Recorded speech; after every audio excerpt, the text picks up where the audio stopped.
Lights, camera, action.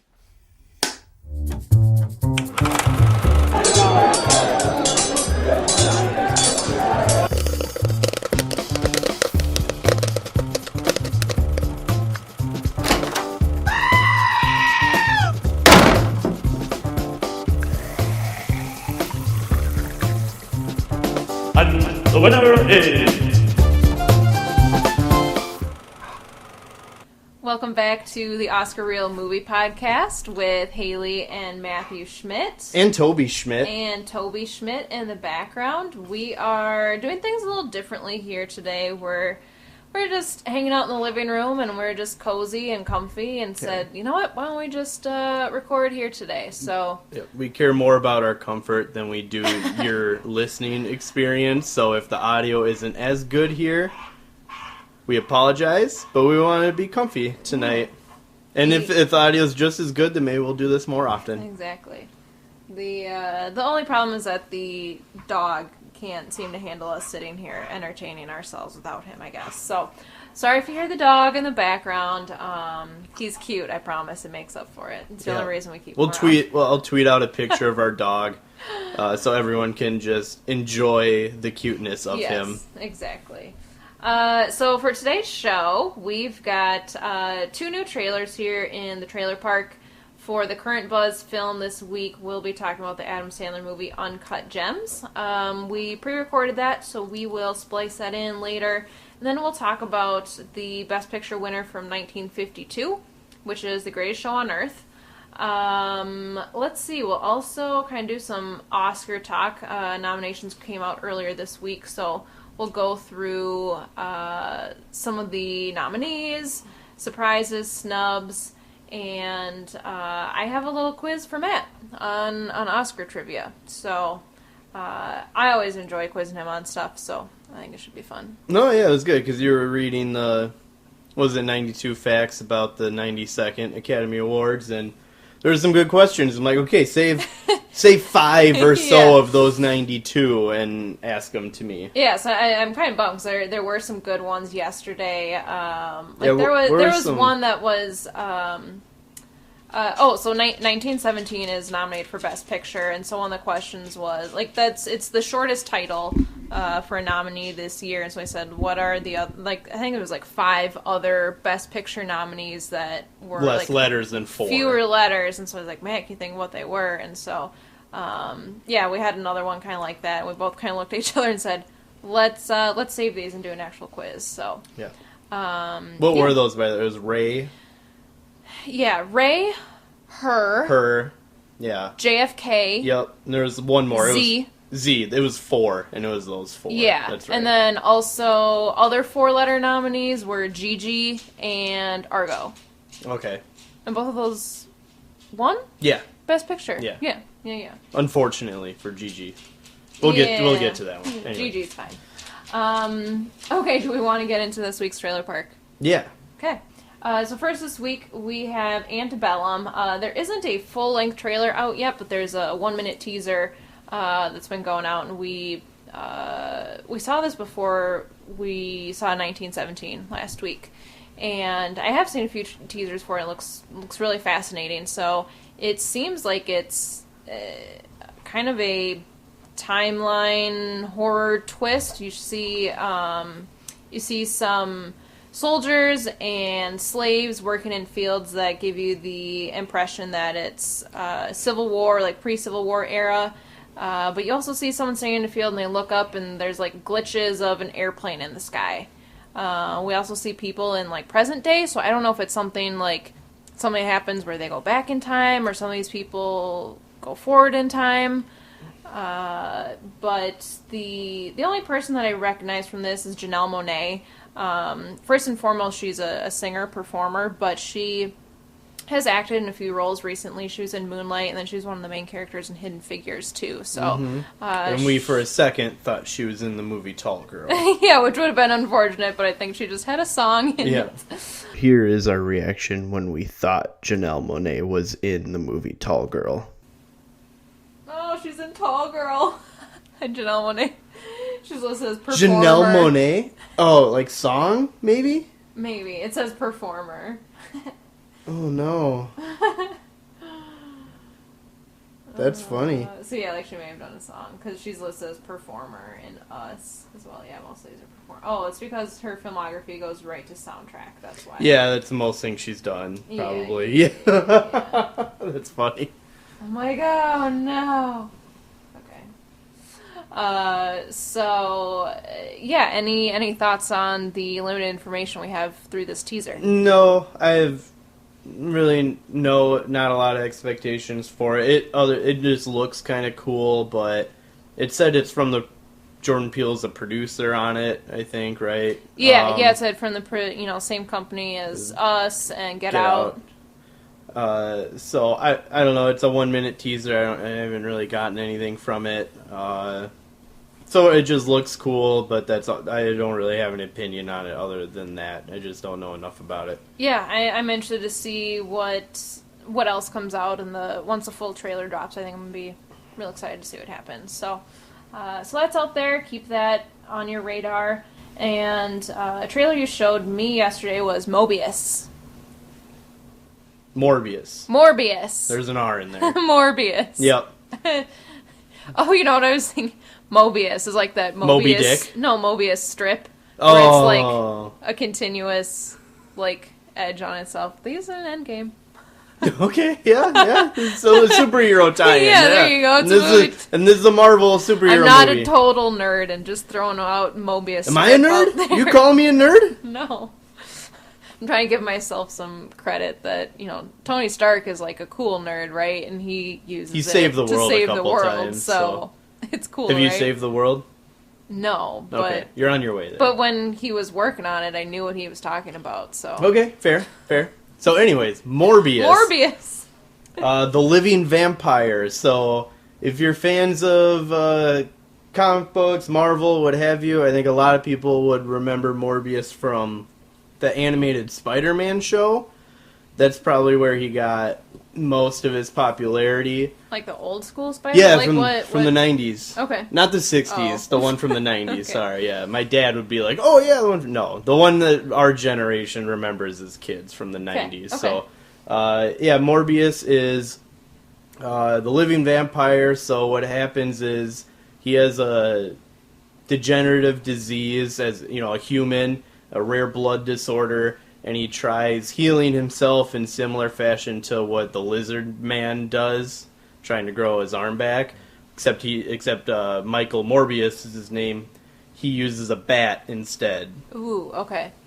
And in doing so, it's a similar effect where he slowly turns into essentially a vampire, and wants to suck blood, attack, all the typical vampire stuff. So this movie stars Jared Leto, which is encouraging. He's an Academy Award-winning actor. He won for Dallas Buyers Club. I can't remember what year it was, probably around 2015, something like that. So he's, very good actor, and he always takes his role seriously. He always dives into his roles. He won't break character, so I can't imagine what the set was probably like while making this movie. I remember when he played Joker in Suicide Squad, he would leave dead rats in the trailers for his co-stars because he thought it was like real rats. Yeah, because he thought it'd be something the Joker would do. So yeah. So I can't imagine what he's doing on the set of this movie. But the trailer, I think, looks really cool. Visually looks great. The scenes where he's turning into the living vampire and he uses echolocation, or that was cool. He can sense objects being thrown toward, kind of like a Peter Tingle or Spider Sense. He can sense them, and the visuals and all that stuff look really cool. This definitely has more of a horror film feel to it. Yeah.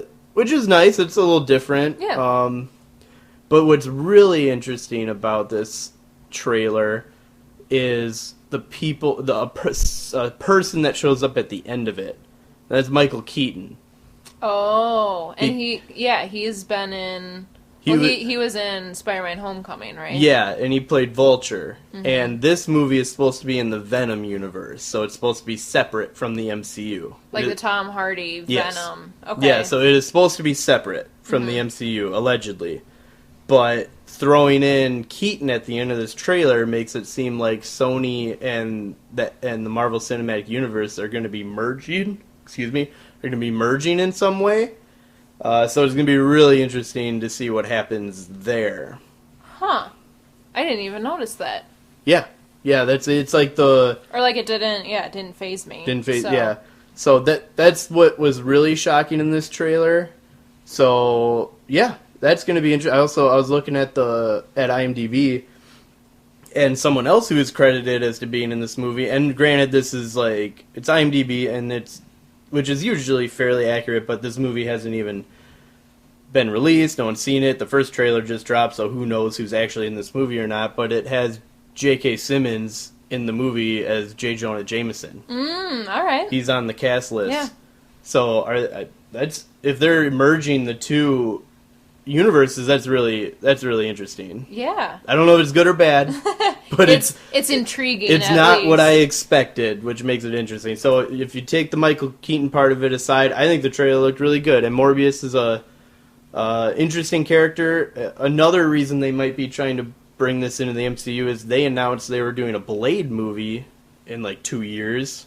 Mahershala Ali is cast as Blade. Oh, nice. Okay. And Blade, Vampire Hunter, Morbius, Vampire. So in the show in the 90s, Blade and Spider-Man teamed up to... Is Blade based off a comic? Yeah. Or like graphic novel? Yeah. I had no idea. Yep, it's a Marvel comic. Cool. All right. So Blade and Spider-Man team up to hunt down Morbius, so maybe they're introducing Morbius into the MCU, and Blade and Spider-Man in a future movie will do something here. I don't know. I think there's a couple interesting possibilities. Knowing Sony, they're probably going to take the least interesting avenue, but hopefully not. Hopefully it'll be good. Cool. Big crossover opportunity here, it sounds like. Mm-hmm. Maybe. Yeah. All right. Awesome. That's it for this week's Trailer Park. Just two of them for you again here. Did you have any movie news or anything you wanted to share outside of Oscar nominations from earlier this week?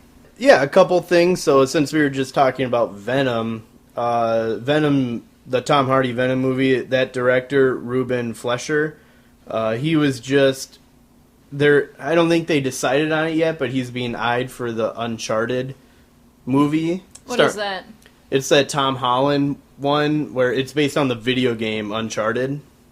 Oh, okay. I So don't think I've heard anything about that. it's a PlayStation. So yeah, it's a PlayStation video game. It's basically kind of like an Indiana Jones thing where Drake is the main character and he goes on all these quests trying to find artifacts, things like that. They've been trying to make this video game into a movie for the longest time. I think Nathan Fillion was once attached to play Drake, the main character, which he looks exactly like him. I feel like the character Drake was modeled after him or something. So when that news first came out years and years ago, I was really excited, but it took so long in production that Nathan Fillion got too old for the role. They're like, okay, you can't do it anymore. So now they have Tom Holland cast in that role, which is great. I love Tom Holland. So they're eyeing Venom's director, Ruben Fleischer, to direct this movie, which is okay, I guess. I was looking at the movies he's directed, and Venom is probably his best received, his most well-received film that he's directed, which, like, that's okay, but video game movies historically have never been adapted that well. I think Detective Pikachu is the most well-received critic-wise video game movie that's ever been made, so that, you know, that hiring doesn't make me too excited for this movie or make me feel like this movie's going to be great, but I guess we'll see what happens there. The only other news I had, still superhero themed, we're getting really superhero heavy in this episode and the last one, is so Doctor Strange is set to have a sequel made. Mm-hmm. And it's... Have they only made one Doctor Strange movie? Okay. Yeah. And this one is supposed to be apparently a straight horror movie. It's about the multiverse. And Scott Dickerson, who directed the first Doctor Strange movie, has now left this project due to creative differences with the studio, which I feel like that's always got a bad that's never a good feeling. No. The only time I can think of where the movie ended up being at least pretty good is Deadpool 2. The director of the first Deadpool left that project due to creative differences with Ryan Reynolds. Uh-huh. But I feel like enough people trusted Ryan Reynolds because he had such a clear focus on that character that it was probably fine. This one, I don't love that the director has left this project, but Did this guy do the first one? Yeah, Maybe you said that. I did, but that's fine. He did the first one. Yes, he did. Okay. But I mean, the first movie it had no horror themes at all, so maybe they just felt like he couldn't do a horror movie, and they're gonna bring someone else in who can. Yeah. Okay. But it was kind of interesting. And then last thing, 1917 overtook the #1 spot at the box office. It beat out Star Wars. So that's awesome. We finally saw that movie. Yeah. Loved it. I'm very happy. I'm very happy yet surprised it beat out Star Wars. Star Wars is usually just a juggernaut of a franchise, and it's rated PG-13, and so kids, teenagers, it has and a much wider appeal. Yeah, so you'd think it would probably broader audience. Yeah, I think it would probably be at #1 longer. I think it was only #1 for a couple of weeks, and then 1917 overtook it. So kind of surprising, but kind of cool. I'm not with the reviews of Star Wars. I'm not too surprised because people haven't loved it, so maybe that's trickled down and word of mouth has gotten around. So not as many people have been running to the theaters to see it. Yep, exactly. So that's it for this week's movie news. Let's hop into the current buzz film this week, which is Uncut Gems. Like mentioned earlier, we pre-recorded this, so we'll pop this in here. And unfortunately, now that the Oscar nominations are out, this got 0 nominations. I wish that wasn't the case. We'll discuss it later on in the pod, but I feel like this movie should have gotten at least a couple nominations. Yeah, and it has been a really strong year in film, and I feel like it may have gotten more love if it came out in a different year, but it's been a very strong year. Yeah, and even with that, though, I feel like the Academy made a lot of mistakes, but yeah. We'll get into it. Yeah.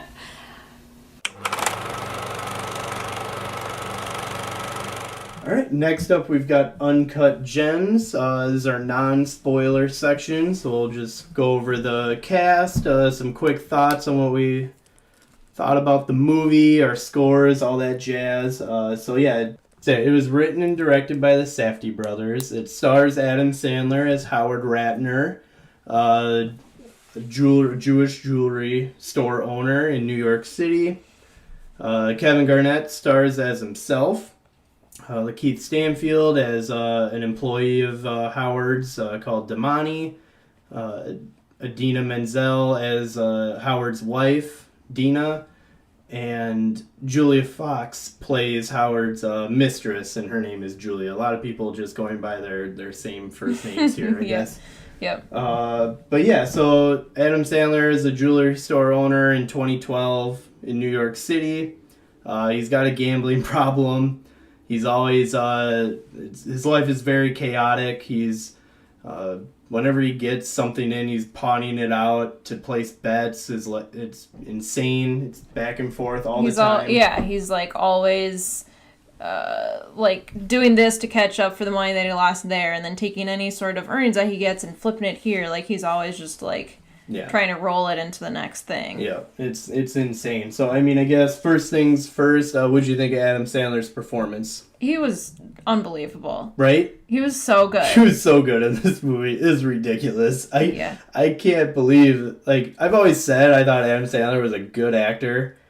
He just happens to do a lot of shitty movies because that's what he wants to do and he gets paid for it, whatever. Yeah. But I want him to do more dramatic stuff, and this is why. He is phenomenal in this movie. Yeah. Yeah, it's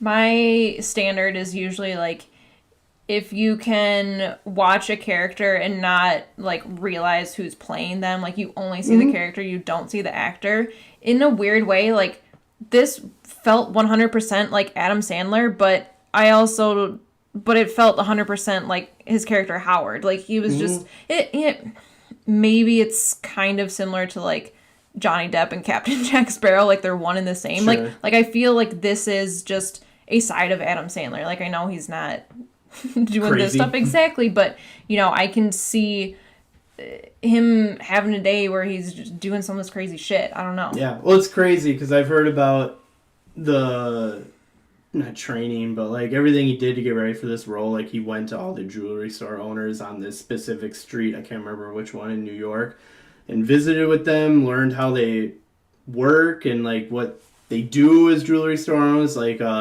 he said he learned that the first thing they say is to get the jewelry off the person. That's why they do free cleanings. So, like, in the movie, he tells Kevin Garnett, hey, let me get those earrings. Let me get them clean for you. He, like, gets them off him. Like, that's step one. Mm-hmm. So, it's interesting. It's kind of cool to see him take those things he learned and put them in this movie. That's super cool. Yeah, I did not know that. That's awesome. And, yeah, it's like when KG leaves and like, hey, Kevin, the earrings. He's like, nah, keep them. Yeah, like, I mean, that doesn't happen all the time in real life. But, like, there you go. You get them off the person and you never know what can happen. So, yeah, you're right. Like, it was always Adam Sandler on the screen, but by the end of it, he built this persona of Howard, and it was Howard by the end of it. But it was nuts. So, I mean, after seeing it, I mean, should he get a Best Actor nomination? What do you think? Yeah, I think so. I mean, we've said, like, it's a packed category, but I think he's earned it. If they give him the space. Yeah, it's tough. You know, we've said it, like, this is a loaded year.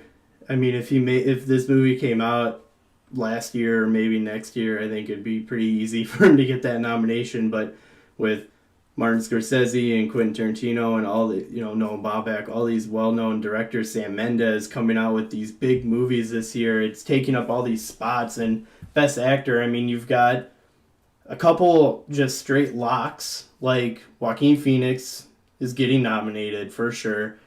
Adam Driver getting nominated for sure. Leo is probably getting nominated for sure as well. So you've only got 2 spots left, and you've got people like Christian Bale out there, Robert De Niro out there. Antonio Banderas is getting a lot of acclaim for a movie this year. It's just we've seen Anthony Hopkins for the 2 popes. Yeah, that was more supporting, but from the 2 popes, Jonathan Pryce. There you go. Is getting a lot of praise. So there's one I was forgetting. So there's just so much. There's so many good roles out there this year that's just tough. I want Adam Sandler to get a nomination. I think he should get it. I think out of what we've seen this year, I would probably, as much as I want to see De Niro get one, I'd probably put Adam Sandler ahead of Bob De Niro. Because everything that Adam Sandler put into this role and like the arc that his character takes in this, I would probably put him over. Well, yeah, and it's something we've never seen before. Like Robert De Niro's character in The Irishman, like it's a very standard role for him. It's a very common character in other Martin Scorsese. Like this Howard character is someone that I've never really seen before. No, and you bring up a point too of like Adam Sandler maybe going a little bit of a different role than he's used to. You know what I mean? Like, This is not his typical role, and he nailed it. The Academy has rewarded people for doing that before. That's true. They gave Denzel Washington an Academy Award because he played a bad guy for the first time in his career. It's like, why not give Adam Sandler an Oscar nomination for doing this? Because he did a phenomenal job and completely nailed it. I mean, I think he should get a nomination. So, I mean, it was an intense movie from start to finish. I couldn't believe some of the things his character was doing, but it was a phenomenal movie. I mean, I gave it a 9.0 as a score. What did you give it? Or what do you think you would give it? I'd say an 8.6. Yeah, it was just an adrenaline rush the entire movie, and I always find these type of characters interesting because they're, in a real life setting, if you met this person on the street, you probably wouldn't be rooting for them, but because you see their whole story arc by the end, you're like, yeah, come on, Howard, do it. Yeah, very, very unlikable and likable person all at the same time, right? Yeah, exactly. No, that's very fair. KG also, I mean, he played himself, but he did great. He did a really good job. I know. He played a bigger role in this than I thought. And he wasn't necessarily on screen all the time, but he really was, one of the central characters to, the story. And, the few scenes were like, he, really put on his acting chops. I think he did a good job. Yeah, no, I agree. And, I mean, the last thing I guess I'll say before going into spoilers is so this movie takes place in 2012 and takes place during the Celtics playoff run that year.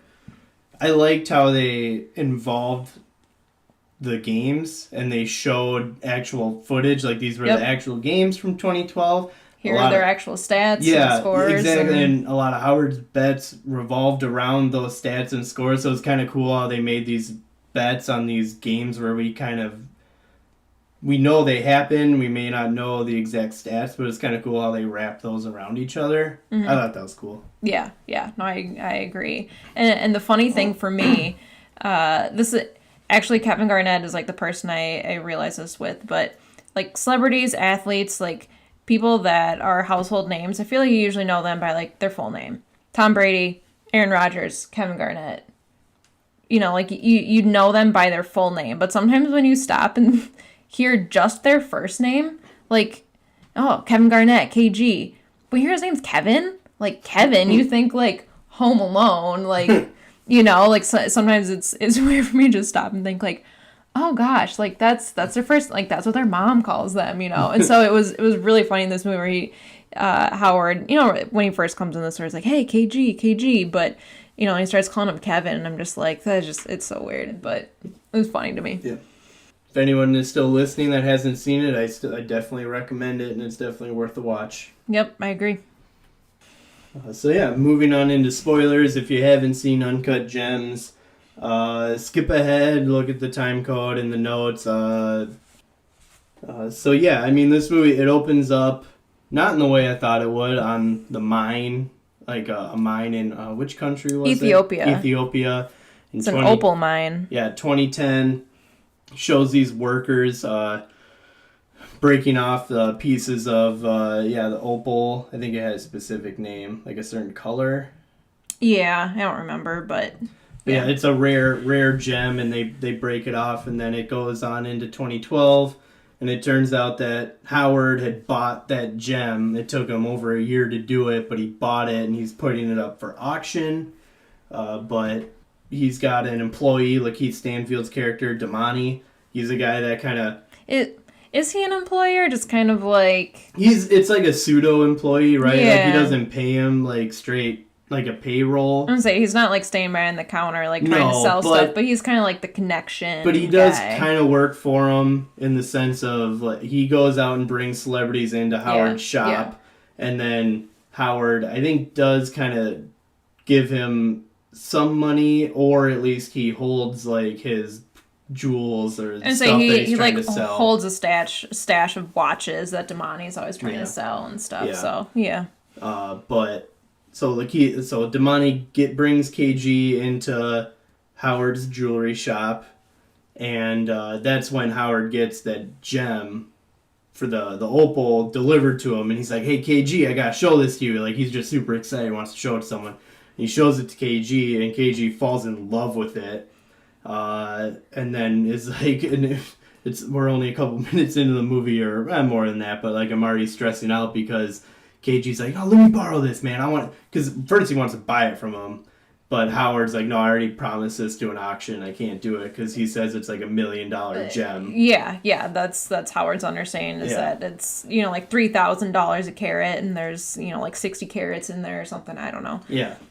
But yeah, so he actually lets KG borrow it for a night, which, what were you thinking when he let KG borrow it? I was like, okay, like you can't just let him do that. But that didn't stress me out for too long, because paying attention to the trailer, plus like the scene, like you just see KG wearing his NBA champions ring the whole time, like, oh, he's totally going to use that as collateral. And then, okay, maybe that made me feel a little better. Yeah, like, I mean, figured that's where it was going, but still, it's oh my god. Yeah, thinking of it that way, I mean, I remember the trailer, like, the gem actually being in the auction, because, like, I remember seeing KG with a paddle. Yeah. So, like, I knew it would turn out, but still, in my head, I'm going, you're going to let him borrow this thing? But he does, and you're right, he gets the ring, the championship ring for collateral.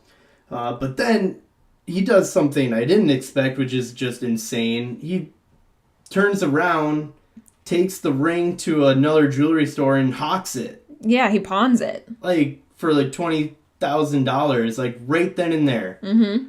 And it was like, are you kidding me? But, like, because Howard's idea is, okay, KG's got this opal. He's super into it.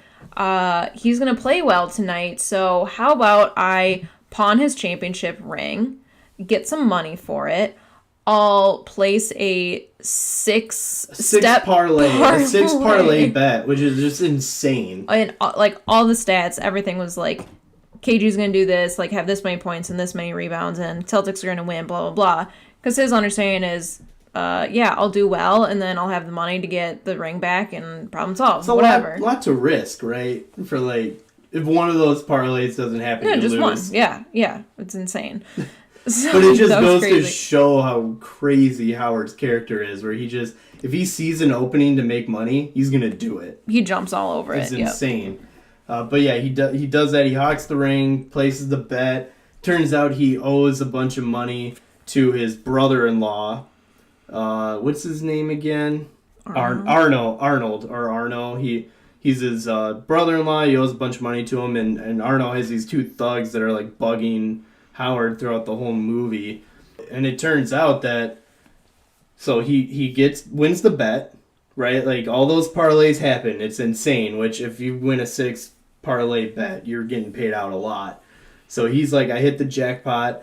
And he goes to Arnold and tells him that, but then it turns out Arnold stopped the bet, so he didn't even win it.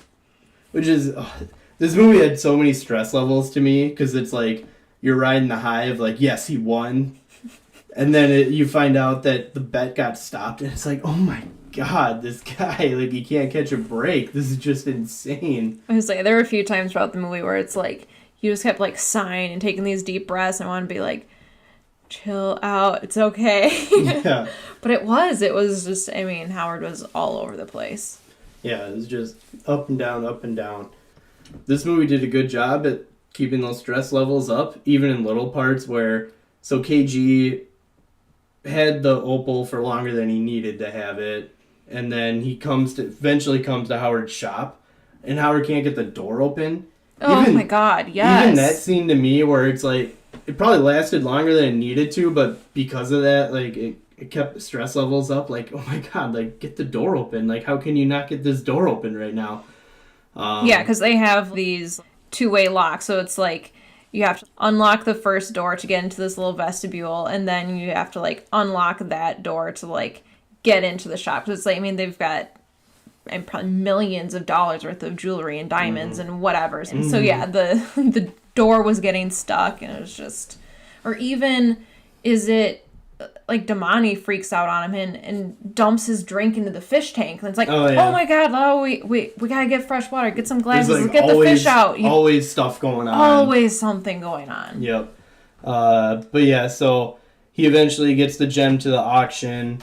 It doesn't sell for as much as he would want it to, and he gets the gem back, and then sells it to KG straight up, and then takes that money and places it on a 3 parlay bet on KG in Game 7 of the 2012, not the championship, but the semifinals against the 76.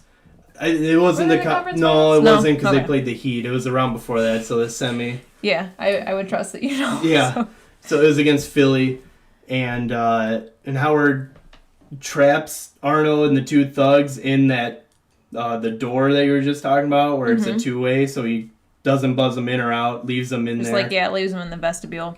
And basically forces them to watch this game where he's betting all of their money, or all of his money that he owes them, on this game with KG. And one of the 3 parlays is them just winning the tip-off, which is just insane to me, but they do it. And he ends up winning all the parlays. He had his mistress go place the bet at a casino for him, and he ends up winning. And it's like, at the end of this movie, it's like, oh my god, did he just pull this off? Yeah, because it's fine. It's like, okay, he got KG's ring back. He ended up selling the opals to KG, and he just won this huge prize. I mean, it was like over $1 million that he won. Yeah. Huge payout. Yep. And so yeah, you're finally like, oh my god, like he did something right in a huge way. Yeah, and it was his brother-in-law he owed the money to and was stuck in the doorway with these 2 thugs. And his brother-in-law is like almost happy for him. Like when he starts hitting all these parlays, he's like, oh my god, he's gonna do it. So he hits and he opens the door to let him in, and what happens? And just pull out the gun and just shoot Howard point blank in the forehead. Yeah. Just done. Shoot. The bodyguard that had been employed by Arnold and bugging Howard the whole movie just takes a gun, shoots him.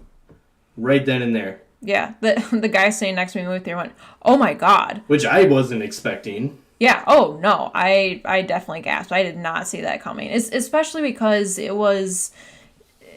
you see them excited in this moment, and Howard's he's standing behind the counter at the jewelry shop like, oh my gosh, this is great. Like, he's literally mid-sentence, and the guy's just, boom, dead. Mm-hmm. There was no warning that was coming. No, which... other than the fact that these guys went after him the whole time, but nothing leading up to, like, we didn't know the guy had a gun on him, like...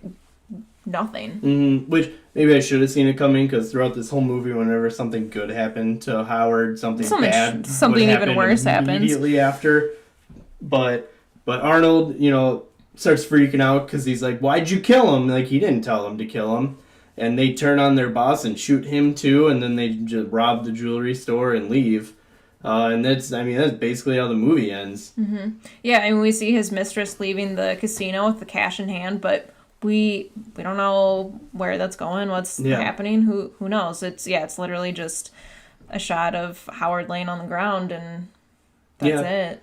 Yep, which, her getting the money, that actually, I was worried about that too, because the person that actually gets the money in the bag was this guy at the casino she'd been talking to a little bit, but was bugging her, and she didn't really want to talk to him that much. I was worried, like, oh my god, did he just rob her? Oh yeah, that's what I thought too, because he's the one that's like picking up the cash at the counter. Yeah, like, oh my god. But then he gives it to her, so that didn't end up happening. But for a second there, I was like, oh god, what's happening here? So yeah, totally adrenaline, start to finish, craziness movie.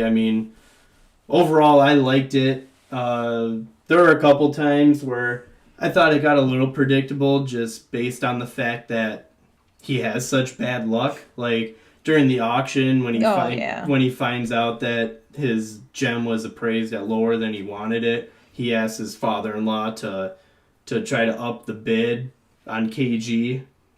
As soon as that happened, I'm like, oh, well, his father-in-law is going to end up winning it accidentally, which is what happened. Yeah. So, some things like that. I'm not sure. Do you know why did his mistress Julia have to go to a casino via helicopter to place the bet? Did you catch why she needed to do that? Yeah. Is it just because it's sports betting in 2012 and it had to be done in a certain way, or? Yeah, no, that's a good question, because the first parlay. Because, the first parlay that he tries to set, which ends up getting blocked, he does it through a bookie. Yeah, in New York. I don't know if he was worried about it being blocked. I would say maybe it was something like that, or just, I guess I don't know for sure. But, he had cash in hand from, KG. Selling the opal to KG. So, I don't know if it was just, more of a safety thing, hey, just take this to the casino and you can bet on it there. Yeah. But you're right. They didn't explain that unless it was something I would say maybe if you're a sports bettor, that's something you'd understand better than me. But I won't say unfortunately. Fortunately, and this movie definitely puts an emphasis on that for me. I'm not a big sports bettor. Nothing more than fantasy football. Yeah, and after this movie, I definitely feel like I don't need to get into sports betting. Yeah. So I was a little confused by that, and Howard's character, I mean, Adam Sandler did a great job at it. I felt like he was really loud, for good and bad. Sometimes I'm like, dude, just calm down. like every once in a while, he was a little extreme on that end every once in a while for me. But overall, I mean, Adam Sandler did a great job with it. So Yeah. I'm interested in your take on, so the movie kind of opens and closes with, so like you said, it opens, I mean, first and foremost in the mine, and they mine this opal, and then they like zoom in through the opal, and it's this super like weird, trippy kind of experience, event, whatever, that like takes you like through the opal, and then at the end they like zoom in on Howard's face and the gunshot in his face, or gunshot wound, and again it is super close zoom in to his wound, and then it turns into like, oh look, hey, we're looking like inside the opal again. What did you think of that? I thought the opening was really cool. Reminded me of like X-Men a little bit. Those intros where they go through stuff. But at the end, I was kind of like, all right, the movie's over. Let's just end it. Yeah, I didn't get the connection with that at all. I thought it was super weird, just like trippy. I didn't get it. So I don't know if I'm just like missing something, but I didn't. It's not like it detracted from the movie, but No. I'm like, what was the purpose of this? Like, did we need this? I don't know. It's just showing a gem, going through the gem. I don't know what the purpose is behind it. I'll say at the end, I would have rather have had just a straight cut to black instead of, because like you just went through this movie of high stress and emotion, and you're just showing this dead body of Howard.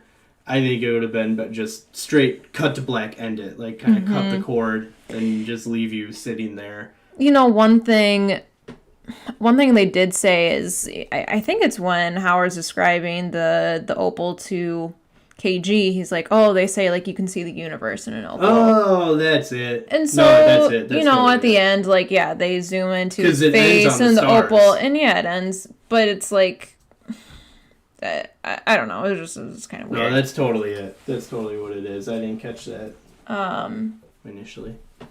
And then really my only other gripe, I hated the music in this. I hated it. Oh, really? It was it was so distracting to me. I always try to pay attention to like the score in the background. And it was, I mean, it kind of fit the vibe because you know, Howard's shop and the house that he has with his wife Dina, and then like the separate apartment he has for his mistress Julia, they have kind of this like 90s techno kind of feel to them, and that's like what the music was, so it kind of fit together. But it was, yeah, this just ethereal like techno synthesizer kind of music, and I really did not like it. Okay, fair. I didn't really notice it, but no, I mean, it's something you look for, so yeah, there you go. Yeah. So, I mean, that was something that I took away from the movie, but like I said, it's not like it dropped my score or anything. Just watching it, I was just kind of like, ugh, like I don't want another song like this. Yeah. So, anyway. Last thing I had, so 93% certified on Rotten Tomatoes by the critics. Nice. 56% by the audience. 56 by the audience? Isn't Really? that weird? I'm very surprised to see that. Wow. Honestly, if anything, I would have thought the other way around, just because in terms of award nominations, this movie isn't getting any love. Yeah. So I thought for sure, I'm like, oh, critics are probably out on this movie. Wow, that's really surprising to me. Because I think I checked the IMDb rating not too long ago. It's an 8.1 on IMDb, which is pretty good. Yeah, that's really good. Yeah, it's a lot. I'm looking at the reviews on the critics here, and it's a lot of like my husband and I looking forward to a good action movie. Instead, we got despicable, unlikable characters and a story that really went nowhere. Worst movie I've seen in years. Like, I think it's just people didn't understand what they were getting into. Yeah, like maybe. Yeah, I think it's just a lot of people saying, "Oh, I hated the character, not a likable character." Well, he wasn't really supposed to be a likable character, so you gotta just deal with it. But yeah, I love the movie, so. Yeah, but I'm surprised by the rating, but it seems like, maybe people didn't know what they were getting into. What the movie would be about. So, I mean, which is somewhat fair, because I don't think they gave away a lot in the trailer, but at the same time, like, I wasn't going into this thing to be an action movie. Like, no. For people saying, oh, I thought this would be an action movie, like, I mean, you could tell that he was not going to be a likable character. So. No, I think that was fairly obvious. But yeah, interesting. That wraps up our. Oh. Nope. What was I going to say? Go ahead, do that. That wraps up our take on Uncut Gems.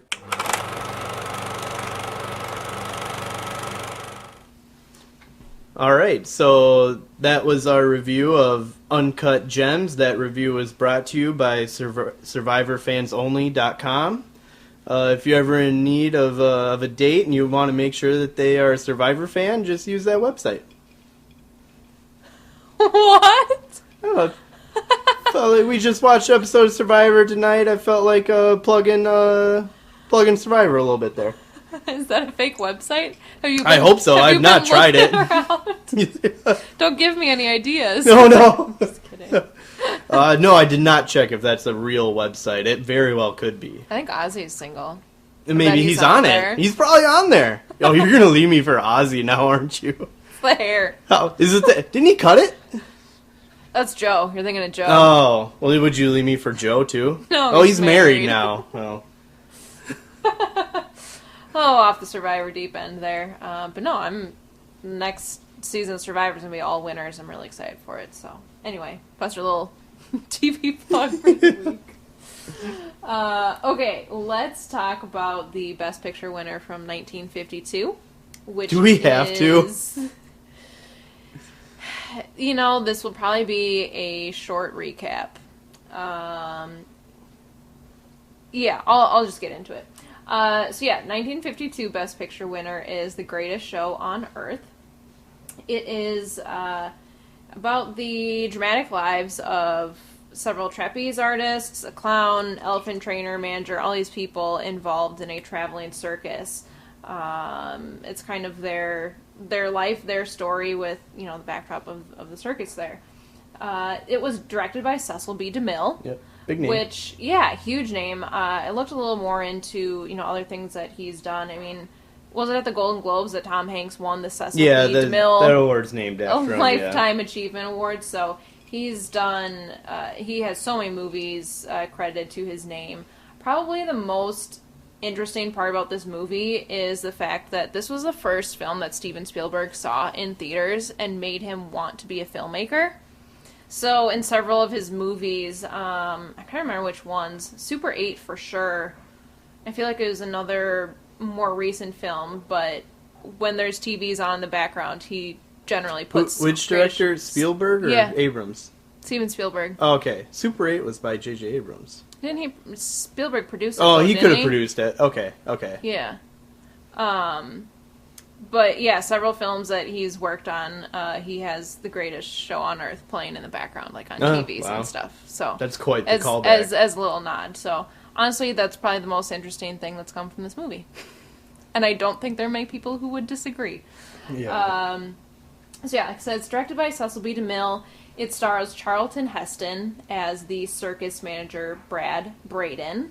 We also have his love interest Holly, who's played by Betty Hutton. She's like the star trapeze artist. The other trapeze artist, he's the one that kind of comes in, competes for the top spot in the trapeze, is the Great Sebastian, and he's played by Cornell Wilde.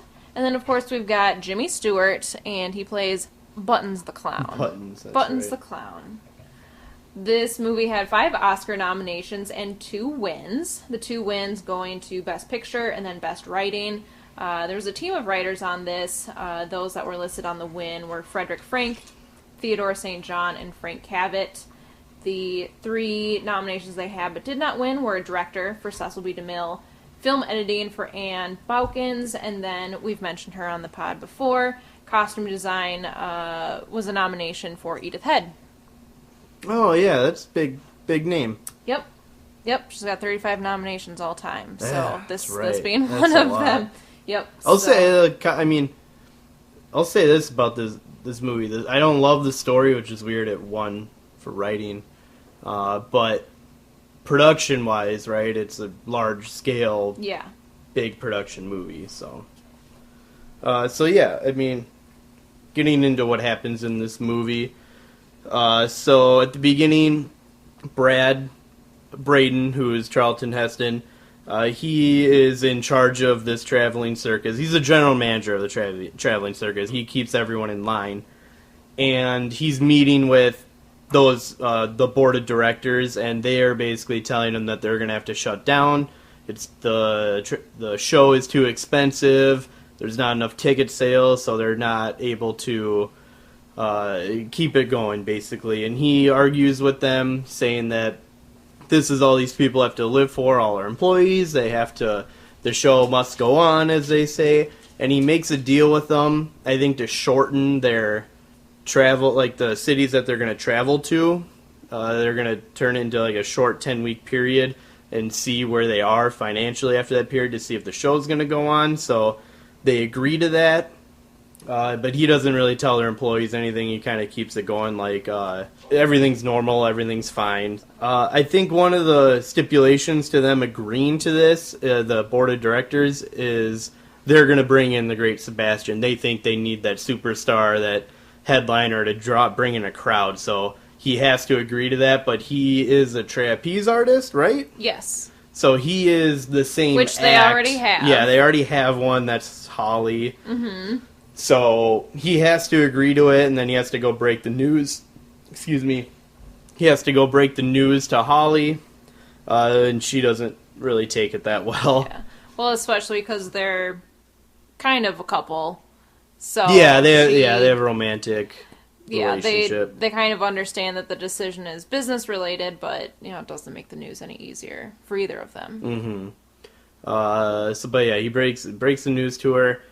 Meanwhile, so word starts spreading that the Great Sebastian is going to be part of the show, and there's a couple other female parts of the show that have apparently had a relationship with him. Like, this guy gets around, apparently. Yeah. And so there's a lot of love triangles or pentagons or whatever you want to call it going on here.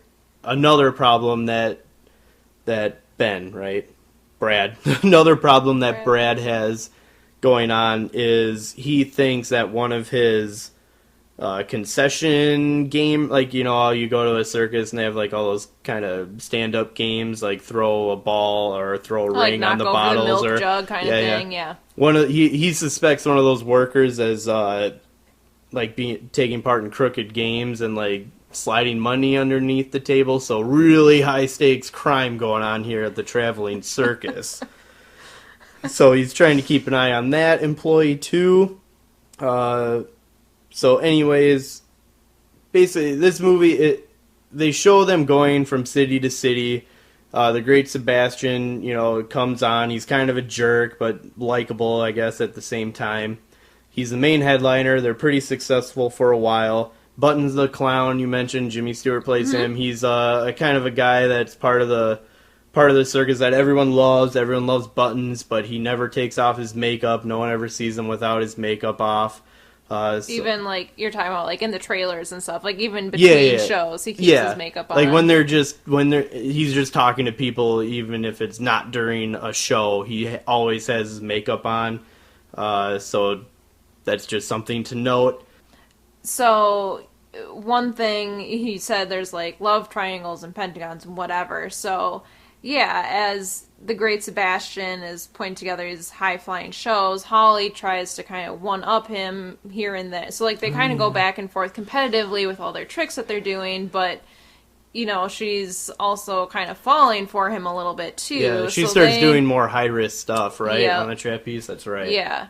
And so there's, competition between them for that top spot, but also they're, kind of developing an interest between each other romantically, and Sebastian ends up doing a trick that he gets injured in. Oh yeah, that's right. He can't walk or something. He hurts his arm, I think. Oh, okay.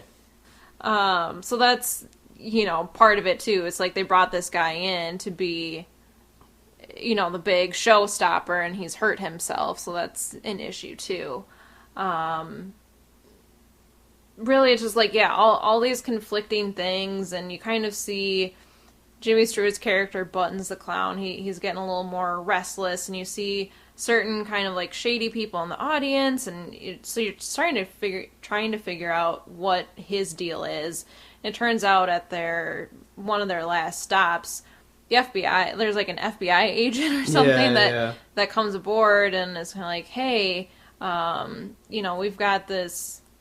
And this is what's weird to me. Like, it's a traveling circus, but somehow the FBI is like, hey, yeah, we've got this guy who, like, had killed his wife. It was a mercy killing, but he was a doctor, and we're trying to find him. We think he's on the run. And so they check the circus. I don't know. It's kind of weird, but, so, like, you kind of understand, like, oh, okay, that's why this guy is, like, he's using this clown makeup as his cover, and, hoping people don't recognize him and hoping that he doesn't get found out. The one thing that's kind of helps him is that Charlton Heston's character, Braden, he kind of understands what's going on, so he's like, hey, Buttons, the FBI's going to be here, like, keep yourself busy, he kind of gives him, like, hey, stay away from them or don't get into trouble kind of thing. So that's another twist to this strange drama. Yeah, so they're trying to go, that was a weird part. Well, I'll circle around back to that because they're going from city to city, right? They have a 10-week period to be successful and keep the show from going on. And you're right, Buttons is becoming more and more involved with the show or something along those lines, and he interacts with some of the crowd. So the woman in the audience that he's interacting with is his mom. And, like, they kind of have a sidebar, and she tells him, the FBI is looking for you. Yeah, that's right. And so, towards the end of the movie, what is it? The traveling circus, they travel via train. Yep. And they're on a train. I don't remember how it happens, but the train, like, derails.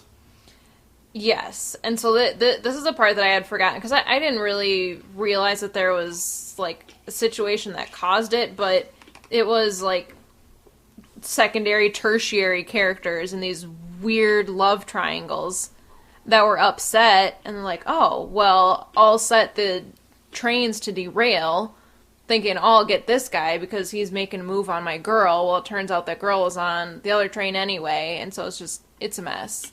Oh, wow, okay. I didn't remember that being the reason for it at all, but if I trust the summaries that are out. It's been a while since we've seen this movie, and as you might already be aware, not our favorite, so used a little research to help me with this one. So the train derails, so they're trying to get, I think, to their last stop of their 10-week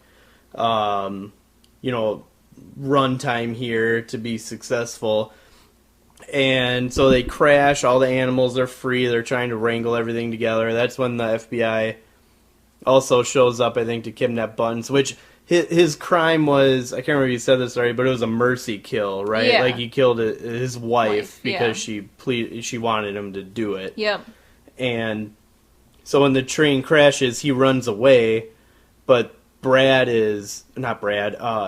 Sebastian needs a blood transfusion, and Buttons comes back and, like, offers his blood as a transfusion, so he offers himself up to save Sebastian because he gets arrested and taken away.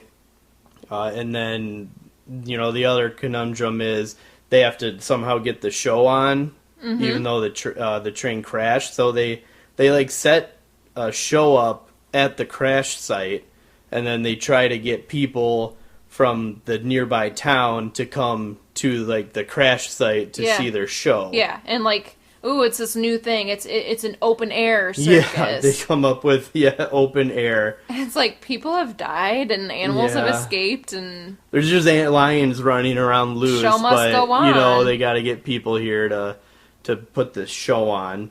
But yeah, in the end, Brad and Holly end up together. Yep, they do. I think Sebastian ends up with the woman who was in the traveling circus and had a relationship with him prior to him joining the show. So Yeah, I mean, I know that this is like a kind of a choppy summary, but it's mainly because we didn't really enjoy this movie that much. So basically, traveling circus, financially struggling, they go on a 10-show run, multiple love interests going on, throw in a random fugitive plot where Buttons the Clown is on the lam and figured he'd join a traveling circus. And in the end, when they're on their last leg of this 10-week run, their train crashes. Buttons can run away, chooses not to, and saves Sebastian's life. The FBI arrest him, and then they decide to have an open-air show with all these deadly animals running around to make some money and keep the show alive. It's the greatest show on earth. Whew. Yeah, this movie, I feel like it only won 2 Oscars, right? That's what you said? Yep, Best Picture and Best Writing. Yeah. I feel like this won Best Picture just to get Cecil B. DeMille an Oscar. That's, yes, widely agreed upon. Because this is not a great movie. No. This is a movie where you go, how did this get nominated for Best Picture? And I can tell you why. It's because back in the 50s and before the 50s, like basically up through the 60s, if you had a large budget, big production value, and big stars, you were going to get nominated for Best Picture. People will point to Around the World in 80 Days, or even like Gigi to an extent, like being a large-scale production. I think that's what this was, because it's a traveling circus. They probably had record number extras in this movie. Number of people. Yeah, they had, real life circus performers from like Barnum Bailey Circus. Yeah. Yeah. So I just think because this was such a large production, just kind of awarded him the Oscar here, because this, looking at some of the other nominees, this was not the best movie in 1952, and I'm very surprised that this won Best Picture. Yeah, so these were the other nominees that year for Best Picture. We had High Noon, Ivanhoe, Moulin Rouge, and The Quiet Man were the other nominees. So I've that seen year. 2 of those other ones, and they're both better than this movie. Yeah, I've seen High Noon and I've seen Quiet Man. Yeah, it frequently tops the list of like worst Best Picture winners. Yeah, and it's like, if you had to describe why you didn't like this movie, how would you describe it? It just wasn't very interesting. For something like being about a circus, it was just, I don't know, it wasn't very compelling. Yeah. I know it's very vague, but yeah, because to me, I mean, it was like, what was the thing for you? there's just so many things that I felt like were unnecessary. Like they had Jimmy Stewart as Buttons as a fugitive on the lam. Yeah. That just was such a thing out of left field that just didn't really make sense or was too compelling to the story. If they could have just stuck with, hey, this is a somewhat struggling circus group that needs to perform well, and keep the drama focused on that instead of, hey, we also think we have this guy who's running crooked games like outside the tent. Yeah, hey, we've got all these like weird love interests. You're right, having a fugitive in there. It's like, if the focus was on like really on what can we do to improve the show and like earn money, and it's just about, hey, we're bringing in this high performer trapeze artist, and it's about that drama tension, that would have been much better. That could have been better, because there were a couple points in this movie, mainly where I was learning about how a traveling circus works that I thought were interesting. I can't remember that was one aspect that was actually kind of interesting. You see some of the stuff behind the scenes. Yeah, I can't remember if you said you liked this part or not, but every once in a while there was a voiceover. Yeah. And they would explain like what was going on or what was happening, and they would kind of explain how some of the traveling circus worked, and that was like really the only interesting parts of the movie, I thought, because I was actually learning something.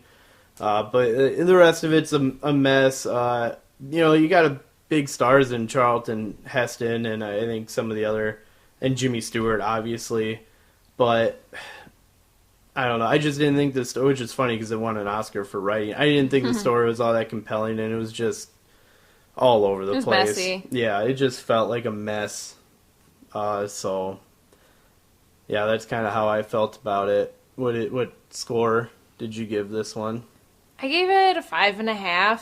I don't know if that's high or low, too high or too low, but it's not an interesting movie to me. It's not something that I would tell someone to spend their time watching. No, if you are listening to this to get an idea on which Best Picture movies to watch or what not to watch, you don't need to. I would skip this one. Yeah, put it at the end of your list. I would give it. I tell myself to give Best Picture winners, like, don't give it anything lower than a 6, but I think I'm going to give this one a 5.7.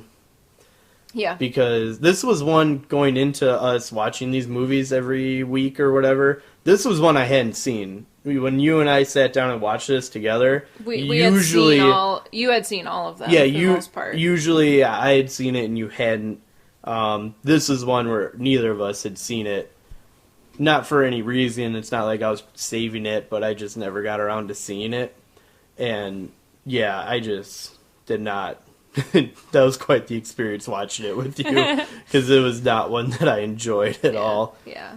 One thing I would say, go online and see if you can find the scene of the train wreckage, because watching it's a little bit cheesy, but also, like, for the visual effects, 1952, like, honestly, it was actually pretty good. That high production value, that was probably giving them the draw to get nominated and then win Best Picture. Yeah, exactly, and that's typically the scene that Steven Spielberg will have on in the background of his movies, is the train scene. So, go check that out if you haven't. I don't really have anything else to add to this. Do you?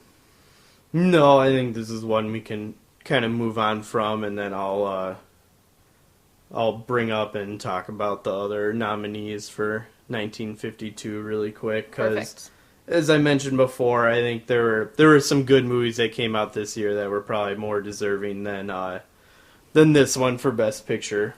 Yeah. So who do we have in the? Do you want to start with, like, the acting categories? Yeah. I'll start with Best Supporting Actress.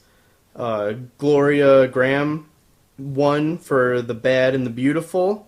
Jean Hagen was nominated for Singing in the Rain. I finally got around to seeing that movie last year. How did that not get nominated for Best Picture? I mean, maybe it's more of like a classic now than it was when it came out, but that is true. It did not get nominated. That was I don't know if it's something that's gained steam since then. Obviously, I wasn't around in the 50s, but yeah, that is a absolute classic now. I mean, some people call that movie the best, like, one of their favorite movies or one of the best movies made of all time. Yeah. Gene Kelly, classic musical.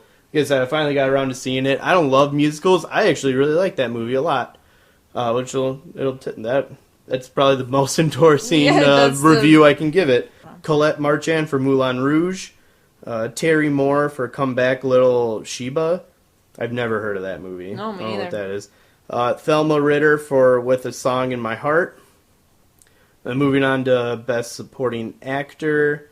So I'll list the nominees, the 4 other nominees first. Richard Burton, one of his multiple nominations here for My Cousin Rachel. I think him and Peter O'Toole actually have the record for most nominations without a win. Okay. Just kind of nuts. I think it's 8. Acting nominations, right? Yeah. Arthur Honeycutt for The Big Sky. Victor McLagan for The Quiet Man.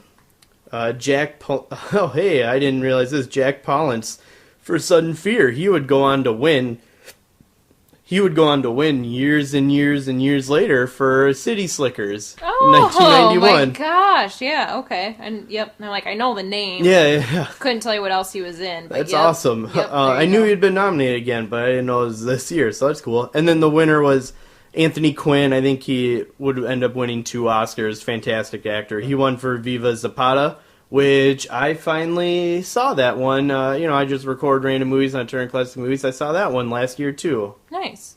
Going to Best Actress. 4 nominees are Joan Crawford for Sudden Fear, Bette Davis for The Star, Julie Harris for The Member of the Wedding, Susan Hayward for With a Song in My Heart, And the winner was Shirley Booth for Come Back Little Sheba. Again, have not heard of that movie. Yeah, I was say these are movies I'm not as familiar with. Yeah, for I mean, sure. this is the oldest movie we've reviewed yet, Yep, so yep. it's just less you're going to be familiar with. Me too, I don't, know all of these. Yeah, looks like some big names in the Best Actor category, though. Yeah, so nominees, Marlon Brando for Viva Zapata. So, again, I saw this movie last year. It was pretty good. It's about a uprising in Mexico. They're trying to overtake the government because they're being treated poorly by the president. Yeah, Anthony Quinn won for playing the brother of Marlon Brando's character. I guess the only thing here is it's kind of, Marlon Brando definitely whitewashed in that role. So Yeah, a lot of that probably going on back in the day. Kirk Douglas nominated for The Bad and the Beautiful. Jose Ferrer for Moulin Rouge. Alec Guinness getting this might have been his first nomination. Okay.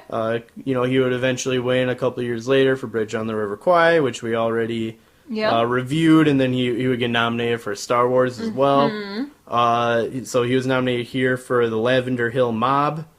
And then the winner was Gary Cooper for High Noon. Fantastic movie. Again, I feel like I'm saying that a lot for some of these movies, but I saw this movie for the first time last year too. It's considered one of the best westerns of all time, one of the few westerns to get Academy Award recognition, so it's really cool. Moving on to Best Director. So nominees, Joseph L. Mankiewicz for Five Fingers. Is he related to the Ben Mankiewicz that hosts all the stuff on on TCM. I think Joseph was his great uncle. Okay. Or his uncle, one of those two. Yeah. I think Joseph... Should ask my Uncle Dave. He's a big TCM fan as well. Oh, okay. Nice. Yeah, I know they're related. But yeah, I'm pretty sure he's his uncle or great uncle, one of those two. Okay.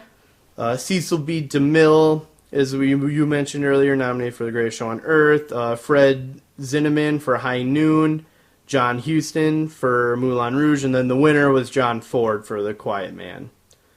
Which, this was John Ford's fourth win in the Best Director category. Really? Yeah, he won for The Informer in 1936. Ooh. Grapes of Wrath in 1941, classic. How Green Was My Valley, so he won back-to-back in 42 for How Green Was My Valley, and 41 for Grapes of Wrath. And then he won for The Quiet Man, which, if you've ever seen it, I mean, it's shot on location. It's gorgeous. He had trouble financing it. What's it about? It's about... Well, you mentioned where it was filmed. What's the setting? It's in Ireland. Okay. And it's about... John Wayne is in it. This is one of the few non-Western roles of his.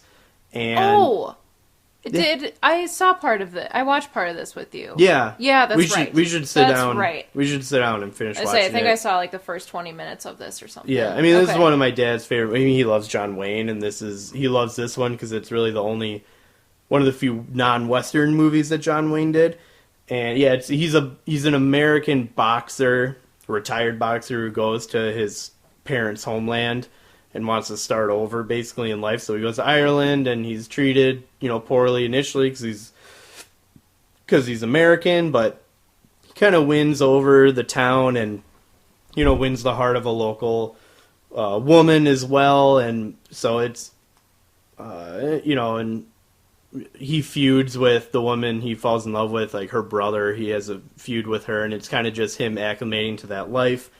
But John Ford, he had a terrible time financing. No studio would pick it up. They said no one would ever see this movie, and so he ended up having to go through like a B-level production company. What was viewed as a B-level company at the time. It was distributed by Republic Pictures. Okay. Which, I mean, I had never heard of other than this movie.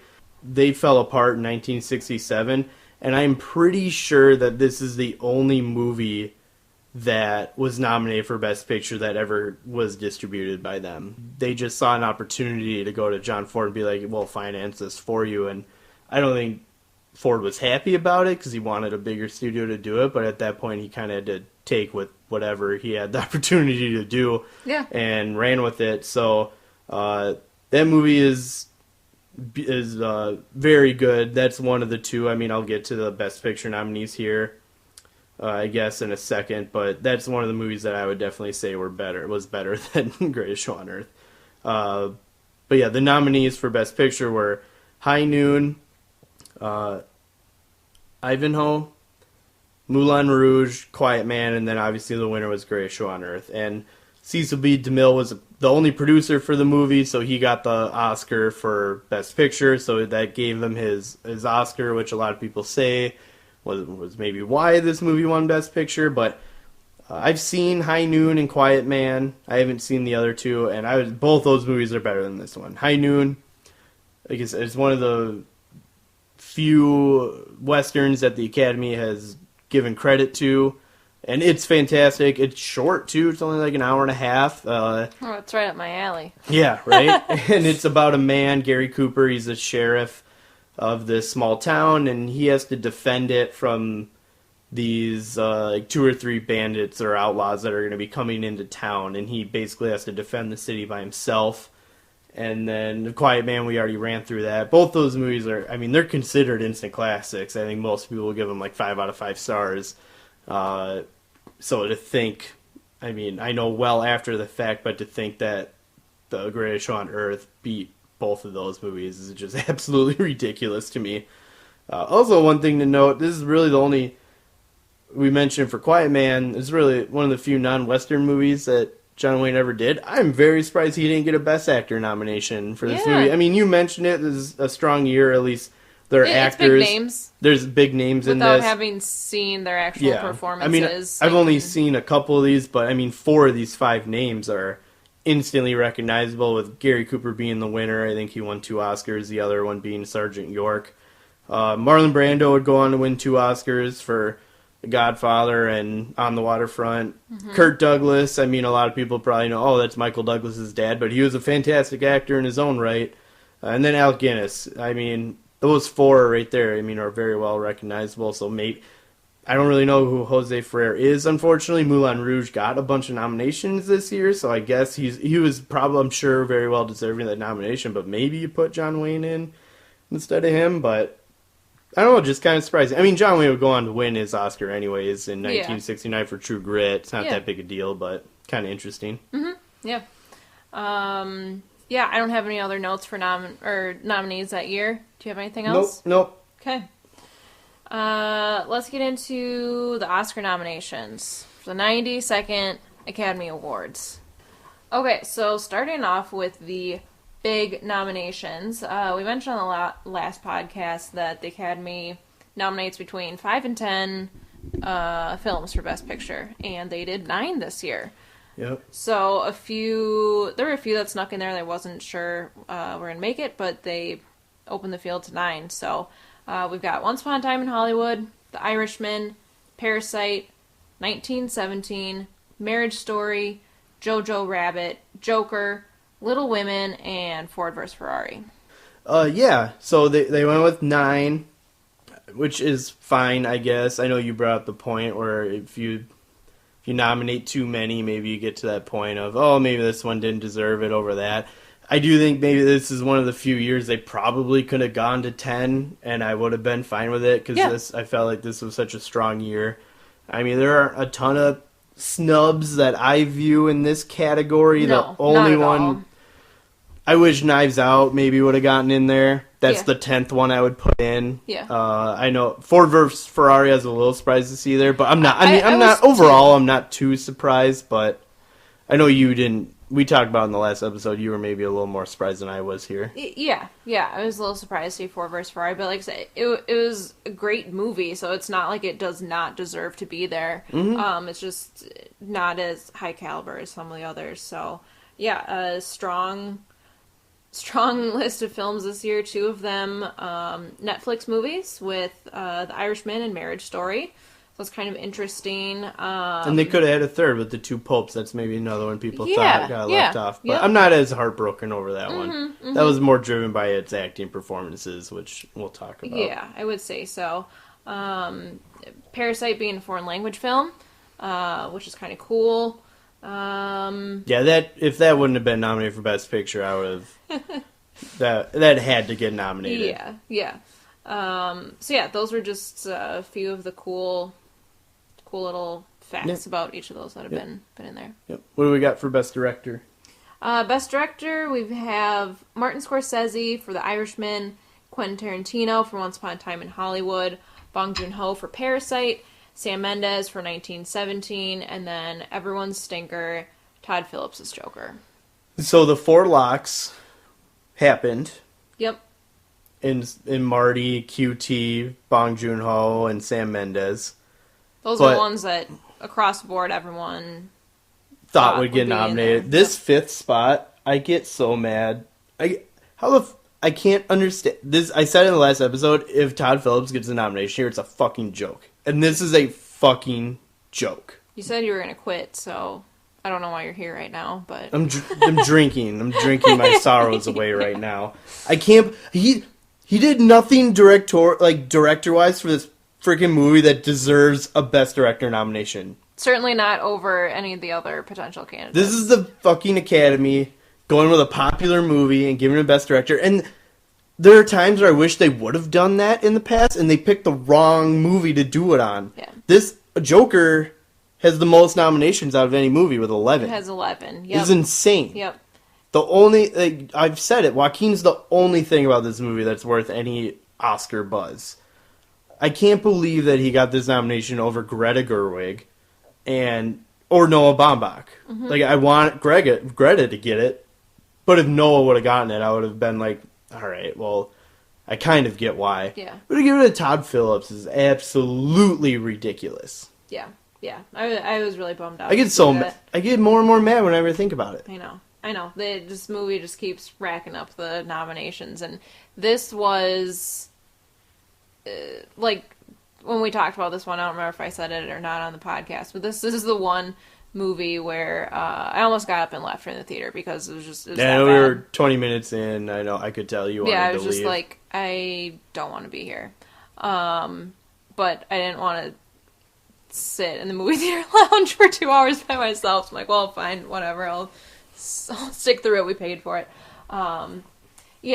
Disappointing, but it is what it is, I guess. Yeah. Which category's next? So let's take a look at the leading actor, leading actress categories. Renee, why can't I say her name? I screwed up every time. Renee Zellweger got a leading actress for Judy. Charlize Theron for Bombshell. Scarlett Johansson for Marriage Story. Saoirse Ronan for Little Women. And then Cynthia Erivo for Harriet. Yeah, overall, not... For the most part, not surprised. The only thing I was surprised by was Cynthia getting a nomination. I would have rather seen Awkwafina get in there for The Farewell. The Farewell, a movie that it got 0 nominations, just like Uncut Gems. Yeah, that was disappointing to me. But I know it's gotten some love in other award categories, other award ceremonies, which is good. So that makes me feel a little better. But yeah, would have been cool. I mean, she won the Golden Globe. It would have been cool to see her get nominated. But it's still happy for Cynthia Erivo for Harriet. If we look at Best Actor, no surprise here for the first few. Joaquin Phoenix for Joker, Adam Driver for Marriage Story, Leonardo DiCaprio for Once Upon a Time in Hollywood, and Jonathan Pryce for The Two Popes. The one that totally caught me by surprise, Antonio Banderas for Pain and Glory. Yeah, I like Antonio Banderas. I've liked him pretty much his whole career. I watched Zorro as a kid, like most people did. He's in Philadelphia. Great, Tom Hanks won an Oscar for. He's been great for a long time. So a part of me is very, very happy he has an Oscar nomination because he's probably deserved one before and hasn't gotten it. But this is, again, I have a handful of moments where I'm so mad with the Academy in a year where there are so many good movies, and I didn't think it would be. I thought it'd be very hard for the Academy to mess up the nominations.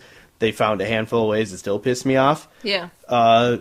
Greta not getting it over Todd Phillips is one of them. This is another one that really irritates me a lot, and that's Taron Egerton not getting a nomination for Rocket Man. Yep.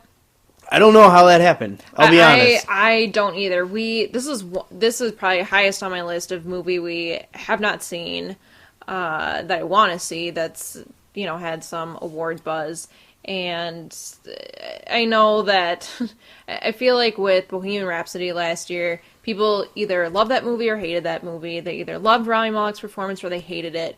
But I've seen consistently across the board that Taron Egerton and Rocket Man is above and beyond what Bohemian Rhapsody did last year, and Rami won the Best Actor last year. Which is... So for Taron Egerton to not even be nominated, I think that's a tough pill to swallow, especially because he did all his own singing. Yeah. And Rami Malek didn't do his own singing last year. You can look at it two ways. One is, the Academy already did a musical biopic last year, so they're not going to do it again. Which is maybe what happened here. Which is so trivial. Which is maybe what happened here. But I look at it and I go, the Academy gave Rami Malek a Best Actor nomination for that not great movie, in my opinion. They have to nominate Taron Egerton for this. Yeah. Because they basically have set a precedent. Yes. I can't, I'm saying this about a movie that we haven't seen, so I get that aspect of this, but from everything I've read, clips I've seen... I've heard nothing negative. I always look at the other associations, like the SAGs and the BAFTAs, and obviously the Golden Globes. Taron Egerton is nominated for, everything. Yeah. I don't know how... It baffles me that he did not get a nomination. Yeah. An Oscar nomination. We'll have to double check here, but I think the only nomination that movie received was original song. Yeah, I think you said that earlier, it's so ridiculous to me. I had that as a dark horse Best Picture nomination. I feel like they should be costume design, hair and makeup or something. I should double check the list here. Some of the technical ones like that. Because, the three locks were Joaquin, Adam Driver, and Leo. I thought Taron Egerton, after winning a Globe and getting, I'm pretty sure he got a SAG nomination, would be a lock for Best Actor, too. And then I thought maybe they would... I was hopeful that they would knock out Jonathan Pryce for an Adam Sandler. Yeah. And I thought if there'd be any surprise, I thought maybe they'd give Robert De Niro a nomination because he's Robert De Niro and he's in an actual good movie. Yeah, but instead, again, it's nothing against Antonio Banderas. I love him, but it was very surprising to me that he got this nomination. Well, and I feel like when the movie first came out, there was some buzz around it, but it's been a while, and I didn't feel like he had any steam coming into the nominations here. But yeah, he did, so he's on the list. So I did a little fact checking here, and yeah, the only thing that Rocket Man is nominated for is original song. That seems crazy to me. Yeah. Wow. Yeah, that makes me sad. Again, we haven't seen it, but the things I've heard about the movie, it's been nothing but fantastic. So that's the surprise, I guess. Anyway, do you want to take us through the supporting roles? Yeah, so this is the least surprising one. I think we both had all these nominees here. Brad Pitt for Once Upon a Time, Al Pacino, Joe Pesci for The Irishman, Tom Hanks for A Beautiful Day in the Neighborhood, and Anthony Hopkins for The Two Popes. I think those first four we both had as absolute locks, and I was saying Anthony Hopkins is probably 95% going to get a nomination. Really, the only person I thought could sneak in was Willem Dafoe. But that for The Lighthouse. Yep, but that didn't happen. So no surprises there or anything. Brad Pitt's probably going to win. Both supporting categories this year, I think, have clear-cut winners. I think Brad Pitt's probably winning. So who's your clear-cut in the actress category then? Laura Dern is my clear-cut. So she's nominated for Marriage Story. She's been winning every award at every ceremony association for that role.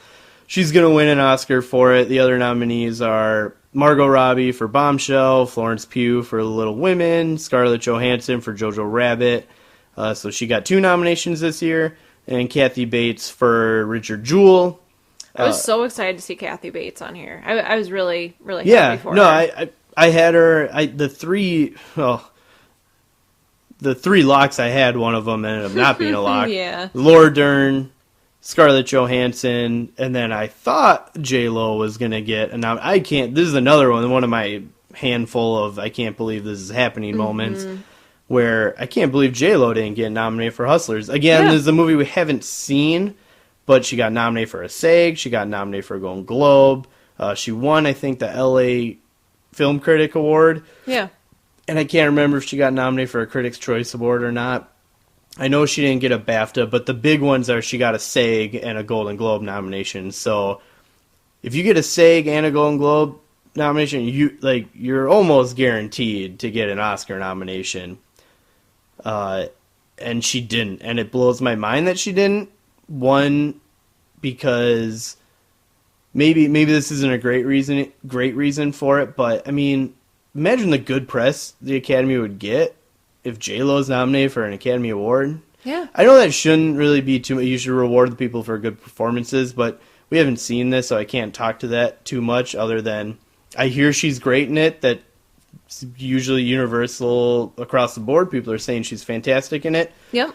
But, why not nominate her? I mean, I'll be honest, Academy Awards, they're probably going to have viewership issues. They don't have a host again, which was fine last year, but to do it 2 years in a row, I'm not sure how it's going to go. Their viewership's been going down over the years. So it's like, if you had J-Lo as a nominee, I think your viewership just skyrockets. Same thing with Adam Sandler. Imagine Adam Sandler and J-Lo fans watching the Academy Awards because those two are nominated. Yeah. That would be fantastic. It's like you get kind of bored seeing some of the same people over and over. It's fun seeing different people nominated for different types of roles, and yeah, I agree with what you're saying. Yeah, I mean, I think all of these people were on my watch list. Like Florence Pugh, I think I called that one that she was going to get nominated for Little Women. Kathy Bates, I'm happy for. Her and Sam Rockwell are really the two best parts of that movie. But I just think you had to get J-Lo in there some way. But they ignored it. It's kind of one of those things, too, where I just imagine, it's the Academy. And I know this isn't true, but it's just a bunch of stuffy old people. I mean, most of the Academy voting members are. They are. Well, they expanded it a couple of years ago to try to get more diverse. I don't know how many more people they added or who they added to the Academy, but I know they tried to get more diverse, especially after the Oscars So White thing a number of years ago. But I just picture them looking at this movie and going, oh, a movie about strippers? No, thank you. Moving on. When it's like, you just reward her because she did a good job. Anyways, there's my third rant. Yeah. Yeah. Do we want to talk about the screenplay nominees? Yeah. So for Best Original Screenplay, we got Marriage Story, Once Upon a Time in Hollywood, Parasite, and Knives Out. Those four were, I think, virtual locks in my mind. Yep. And then the fifth one was 1917, which to me is kind of a big surprise and one that I very much do not agree with. We loved 1917. Go see that movie. It's phenomenal, but it's not phenomenal because of its dialogue or its writing or story. The story is very straightforward, very...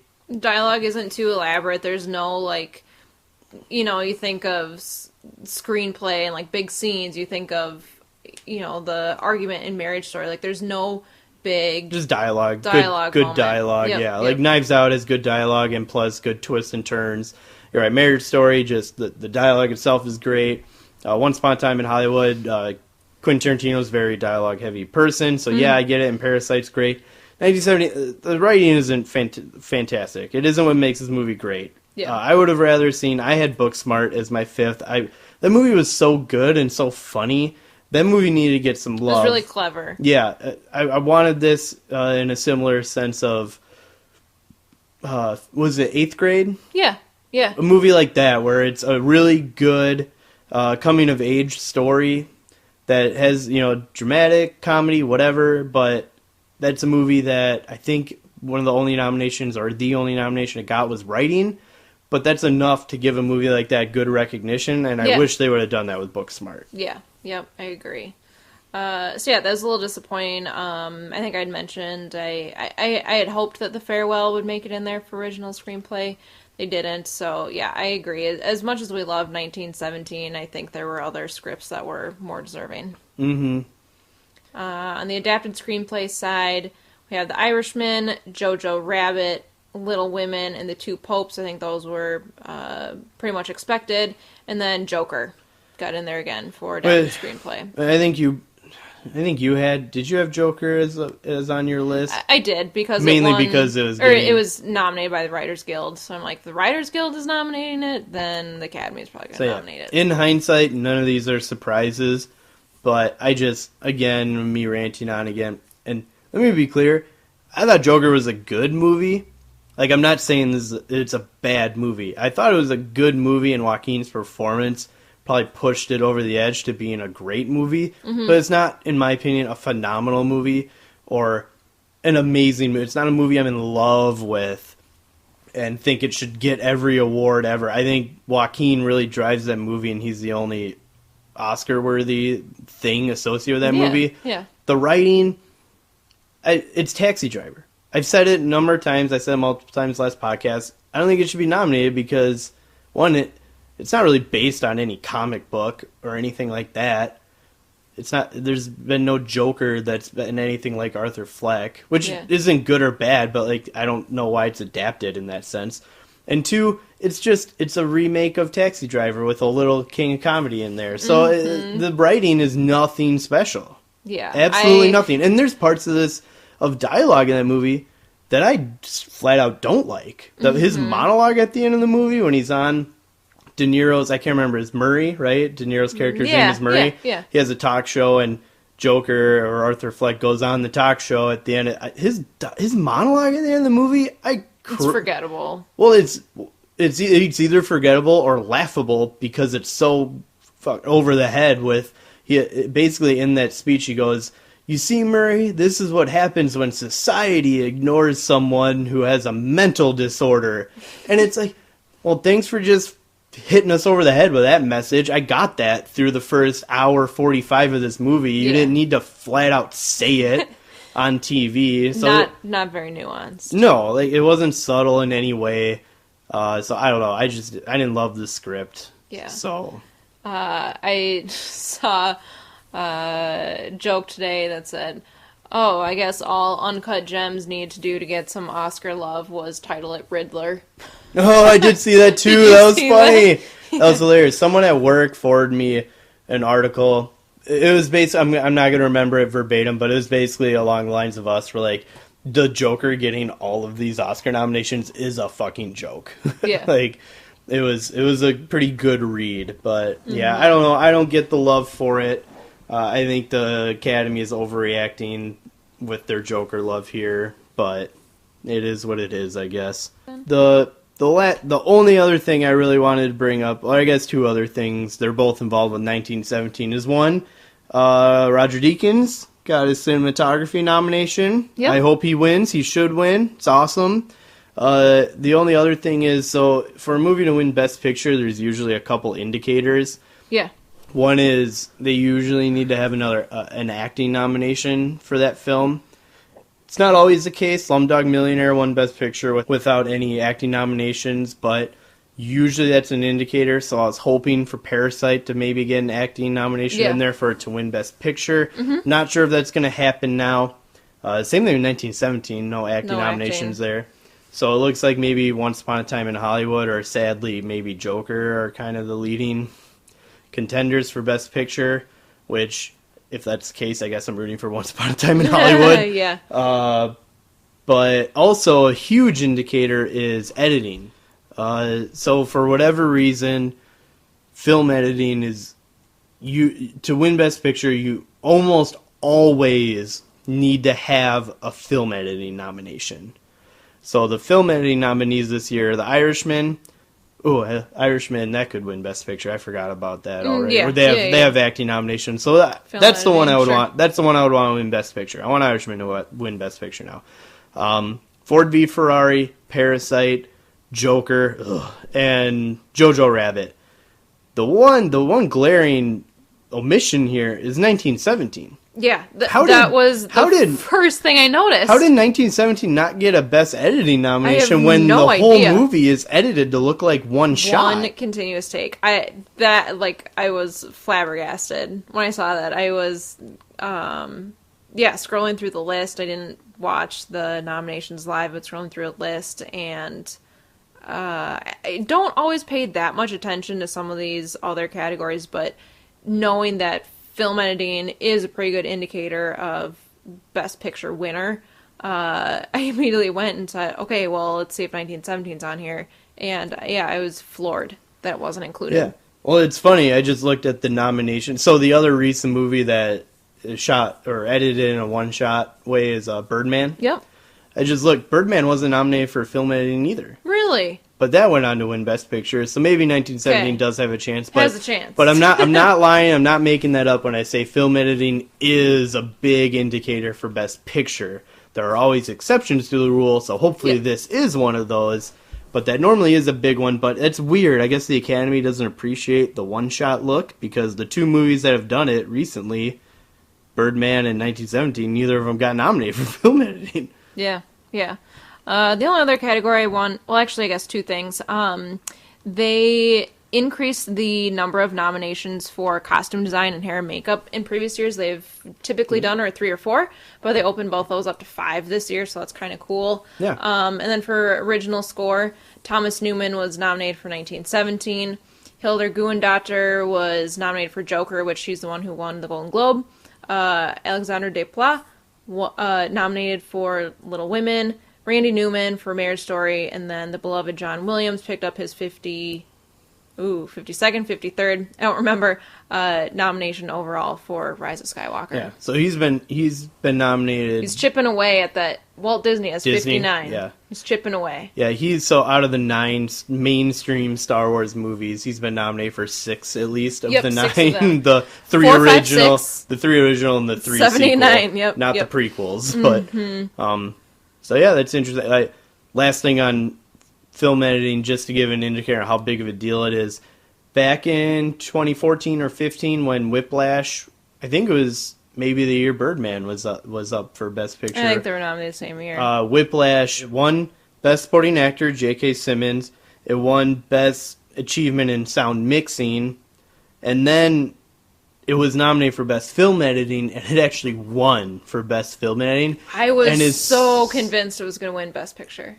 Yeah, and that's funny, because as soon as it won Best Film Editing, if you check Twitter out after that moment, almost all the critics or all the verified, people who are into movies or whatever, everyone was going, oh my god, is Whiplash going to win Best Picture? That's how big of an indicator it is. I mean, a movie like that, it won, it had 3 wins at the time, one of them being film editing. People were going, oh my god, this could win Best Picture. And then people were saying if it would have won Best Screenplay Adapted, it was probably going to win Best Picture. It didn't end up winning Best Screenplay, and then it eventually did lose Best Picture. But that's how big of an indicator that category is. So yeah, I don't have any other takes on this. I guess one other thing I would mention, we gave a plug on Twitter for the Marcus Film Festival. All of our Midwest listeners, probably a Marcus Theater near you, they do a Best Picture Film Festival where they break up all the Best Picture nominees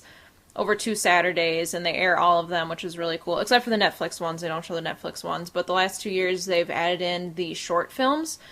Short films are so amazing and so fascinating, and I think they go really underappreciated. I know a lot of the artists, directors behind some of these have their films online, so see if you can find them and watch them. I think they're always really fascinating. yeah, I love the animated shorts. I think I like them more than live action ones. I think you can do more with animation.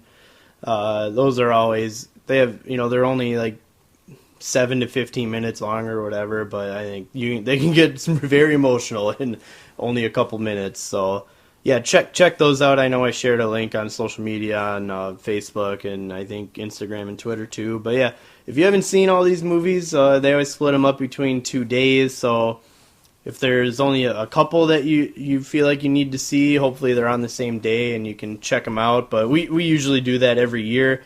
This year we've seen all the Best Picture nominees, so we're not sure if we're going to go or not, but I definitely encourage others to check it out. Yeah, and it's super fun because you kind of hunker down in your seat for the day, and you spend the day with other movie fans and just kind of hang out for the. I mean, what else are you doing weekend in February? So January, whenever it is. So kind of fun just to spend a day at the theater. So check those out if you've got something like that in your area. Yep. Okay, so to close out the show, I've got a little quiz for Matt. There's a guy I follow on Twitter who always puts out a number of facts for the year. So like this year he did 92 facts for the 92nd Academy Awards. So like we mentioned at the beginning of the show, have a few questions for Matt and see how much you know about your Oscar knowledge.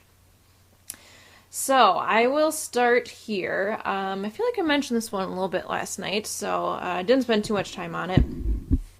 Charlize Theron is the 6th female actress to have 3 or more Best Actress nominations since 2000. Okay. Her nomination this year for Bombshell gave her her 3rd Best Actress nomination since 2000. How many of the others can you name? Of her nominations? No, the other female Best Actress. I'll say I can name hers. Okay, what are her others? Monster, which she won back in 2003. North Country, which is a great movie. Takes place in Minnesota. About the coal mines up in northern Minnesota, and then Bombshell. Yeah. So those are her 3. I was hoping that was going to be the question. Yeah, okay. name the other actresses. Okay, how many? There are 5. 5. 5 Since 2000. 5 women that have 3 or more Best Actress nominations since 2000. Saoirse Ronan, right? She's got at least 3. Not Best Actress. She has 3. Brooklyn, Little Women, and Lady Bird. I'll have to look that one up. If it's only 3, like specifically No, it's 3. It's 3 or more. Okay, because she does have a Best Supporting Actress nomination for Atonement. Mm-hmm. But I'll have to look that one up. okay, this guy's Ben's fact might be wrong. Oh man, but I okay, said okay. I can only go off of what I. No, that's fine. That's fine. Well, okay, so Saoirse Ronan, I know she has, but we'll move on. So other than her, 5. Mm-hmm. Does Meryl have? Meryl has the most with 9. She's got 9. Oh my god, that woman is ridiculous. Technically, she has 8. She has supporting 8 for in terms into of films. This guy based his numbers off of the year of the show, so she has 9 if you include her nomination from the 1999 film, the 2000 show ceremony. Okay, yeah. so he's going off the ceremony. Yeah, that's the rest of them were not close enough to cut them off. But Meryl's 1, so 4 more. And you don't have to name all 5. I just wanted to see how many you could come up with. Yeah. The fact that you came up with one that's not even on the list. Yeah. Renee Zellweger is at least 2. But no, there's no way she has a 3rd, though, because it's Best Supporting for Cold Mountain. Weber and Bunty watch Letterkenny, by the way. Oh, really? Jeez.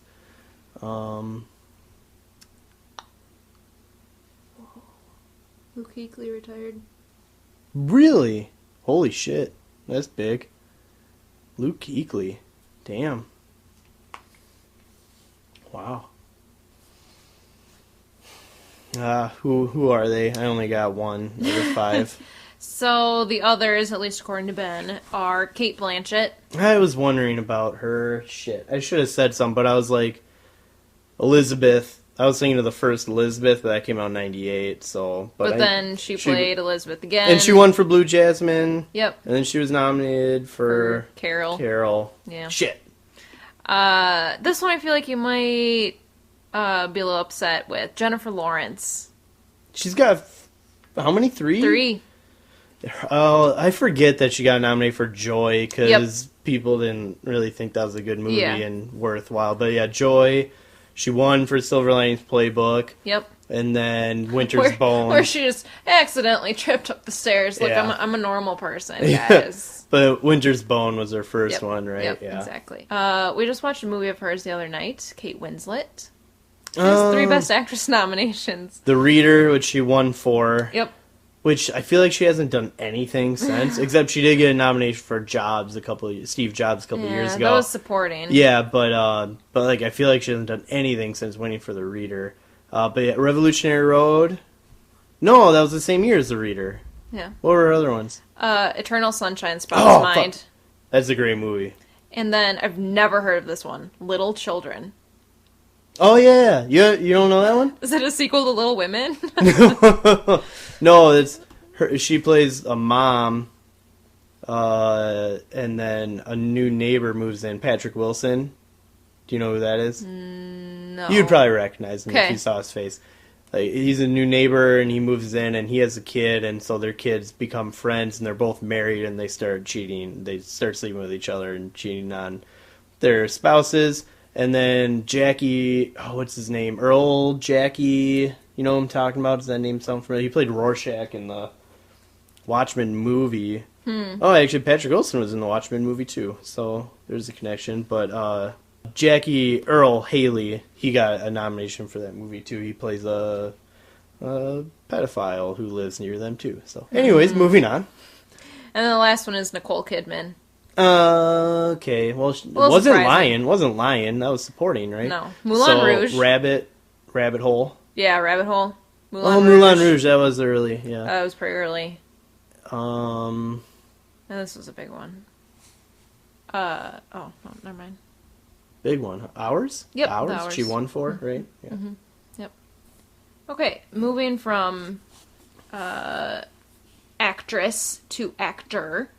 Brad Pitt and Joaquin Phoenix joined the list of living male actors with 4 acting nominations. We're not Okay. specifying best, like leading or supporting, just 4 acting nominations with 0 wins. Okay. Can you name the other 4? So alive, no wins, at least 4 nominations. Yep. Is Peter By a man. Is Peter O'Toole still alive? He must not be because he's not on the Ooh, list. R.I.P. Either that or the Twitter character count kept up. Big rip there. Big rip. Okay. Does Willem Dafoe have 4? Willem Dafoe? Willem Dafoe. Okay. Yes. Okay. He must have. Florida, or no, last year with at Enemy, Eternity's Gate Yep. got him his 4th one. Yep. Florida Projects, Platoon, and the vampire one. Shadow of Shadow a of Vampire. Vampire. Yep. One of these is in The Hours. Ed Harris. There you go. We just talked Apollo, about that. Apollo 13. Hours. Yep. Who's nominated for that one? Pollock. Yep. Which you directed that one too. And what's his 4th one? It's probably like I always picture him in Apollo 13. This next movie is probably the next one I think of him from. Because he wasn't nominated for A Beautiful Mind. Oh yeah, he's in that too. Truman Show, yeah, damn. Hmm. Yep, that's right. That was a good one. Okay, so So we got 2 others. two more. One of them was nominated, had his 4th nomination last year. And one of them was part of the biggest Oscars flub in history. Oh, Warren Beatty. Warren Beatty. Yep. Yeah, I don't think of him because he did win an Oscar for directing, so that's why that one threw me off a little bit. But Yep. okay, and then last year, Vigo, is it Vigo? No. Oh, does he only have 3? Green Book, Eastern Promises, and Mr. Fantastic, huh? We actually just saw him for like 2 seconds in a movie we flipped to earlier tonight. Bradley Cooper. Nominated for American Sniper. What was he? Oh, yeah, Stars Born, duh. Yeah. Last year. And then American Hustle and the Silver Lining Playbook. Yeah. Do you really not remember what we just watched earlier tonight? Well, For it's such 2 a seconds. forgettable movie. What's it called? He's Just Not That Into You. Yes. Scarlett Johansson in that one, too. Yeah. I'm like, wow, Bradley Cooper looks so young and skinny there. Yeah. More memorable for me than you, I guess. Okay, it's taken us like an hour to get through these questions. Yeah, I'm sorry. Quentin Tarantino is attempting to earn his third best original screenplay this year with Once Upon a Time in Hollywood. What were his other 2 wins in this category? Pulp Fiction, Django Unchained. Correct. There is one person who leads this category with 3 wins. Do you know who it is? Original? Yep. There's only one person that has 3. Woody Allen? Yeah, good job. Ooh, okay. Made that one quickly. Yeah. This won't be a stab in the dark. Do you know which country has the most nominations for an international feature? Italy. No. Okay, I was just trying to be confident. You're close. Okay. France. Yes, France. Okay. France earned its 40th nomination All right. this year. I couldn't come up with a way to turn this into a question, but I just thought this was a really interesting fact. So Thomas Newman was nominated this year for original score in 1917, and his cousin Randy Newman was nominated this year for Marriage Story. And the 2 of them have the 2 most nominations by a living composer without winning original score. Oh. This is Thomas's 15th original score nomination with 0 wins, and Randy Newman's 9th original score nomination with 0 wins. Wow. Randy Newman's won, like, original song. I don't remember if Thomas has won anything separate, but apparently, like, everyone in that family is a composer. Like, the family has, like, 100 nominations between all of them. It's crazy. So, I just thought that was a fun fact. And then, last one, there is someone who has a chance to complete the EGOT this year. The Emmy, Grammy, Oscar, Tony. There's someone that can complete the... Is it a quadfecta? I don't know. Yeah. But they can complete the EGOT with an Oscar win this year. Do you know who it might be? Taylor Swift. Taylor Swift? No. I'm not sure if More like taller I think Swift. Yeah. Cut that out. I think I heard someone say this. I can't remember who though. Is it someone music related? Musicians just tend to have a easy... This person actually has 2 nominations this year. So they have 2 chances to win it. Elton? No, they only have the 1 nomination. Yeah. Who is it? I don't know. It's Cynthia Erivo. That for whatever name, that's the name that was sticking in my head. Yeah, so she's nominated for lead actress in Harriet, and then also original song in Harriet. This is crazy. If she wins, she would be the youngest ever to complete it, and she would do it in the least amount of time. That's nuts. She won an Emmy, a Grammy, and a Tony all in the same year for the Broadway revival of The Color Purple. She won all of those in 2015. So if she were to win, she would win in a span of less than 5 years. Wow. Which is super cool. I don't know much about her, but I read that and I thought that was so cool. Yeah, So- that is cool. We got an EGOT contender this year, Yeah. which is super fun. So yeah, those are all the questions I had for you. Okay, yeah, those were tough. I hope that was a good They were good. brain buster. They were. Racking my brain for sure. So that wraps up this week's episode. Stay tuned next week where we will talk about Greta Gerwig's reimagination of Little Women, and then also the Best Picture from... Well, let me redo that.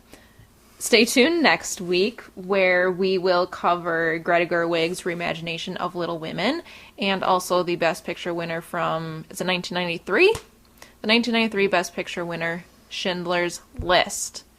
Get prepared for that one. So yeah, this has been Matt and Haley. Please, if you haven't already, subscribe, rate, and review the podcast. If you're on Apple Podcasts, leave us a review. Follow us on social media. We've got a YouTube channel, and we're at Oscar Reel Pod on both Twitter and Instagram. So again, from Matt and Haley, this has been the Oscar Reel Movie Podcast. We'll see you next week. Go see a movie.